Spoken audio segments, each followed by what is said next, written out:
So here we have the BMW 325 Cabriolet on a 60 plate. I'm going to start off by showing you around the outside of the car, and then we'll hop in and run through some controls on the inside. From the outside though, you can see it's a two-door car with alloy wheels. Let's start off inside the boot first of all. As we approach the back of the car, you can see we have reversing sensors. Of course, with the roof being down, it occupies this space at the moment, so you have the space underneath there. I'll show you what it's like with the roof up. As you can see, with the roof up, the boot space is increased considerably. Okay, so we're just going to work our way back round to the front of the car, and then we'll hop in and run through some controls on the inside. But now that we've done a full circle of it, you can see it's in lovely condition the whole way round. Just briefly before we climb in, I think it's well worth seeing the interior from this exterior point of view. There's plenty to run through on the dashboard, so let's hop in and we'll do that now.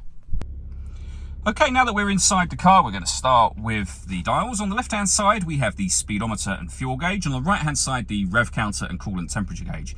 In the middle, you can see the total miles for the car. They are 85,219. Above that, we have a digital readout for the speedometer. It'll also show you what gear this car is in. It's an automatic. We are in park at the moment, of course. If we back out to the steering wheel, you have this really nice Alcantara top and bottom to the steering wheel. And on here, we have our stereo controls. The stereo itself is over in the center just here. Above that, though, we have deadlocks, hazard warning lights as well. Down the bottom here, you can access your AM/FM radio and CD player from here. The main volume for the stereo is just there. If we hit the menu button, you can configure your time and date settings, and you have your onboard trip computer there as well. Below that, we have the dual zone climate control. So you can turn the system on and adjust the fan speed accordingly here. You can determine what direction you'd like the air to be distributed in. And of course, the passenger and driver temperature within the car. When you're happy with those settings, that button turns your air conditioning on and it's on when that light shows. Same button will turn it off again. Or hit auto. The car will now maintain the temperatures you've asked for by taking full control of the fan speed and direction of the air for you. Any manual adjustment, you can override automatic whenever you wish to. We can turn our parking sensors on and off from here. We have a 12-volt charging socket and some storage.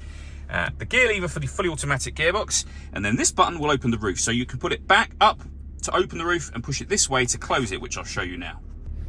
So if I lift the roof control upwards, all of the windows will go down first of all. And you can see the rear screen opening up. The tailgate now opening up, and the whole thing will fold down into that section, and once it's done you can release your finger from the button, and there you go, easy as that. All that leaves me to say is thank you for taking the time to watch this video. If you'd like to come and see the car in person and have a test drive, please feel free to give us a call here at West Horsley Motors. We'd love to hear from you soon.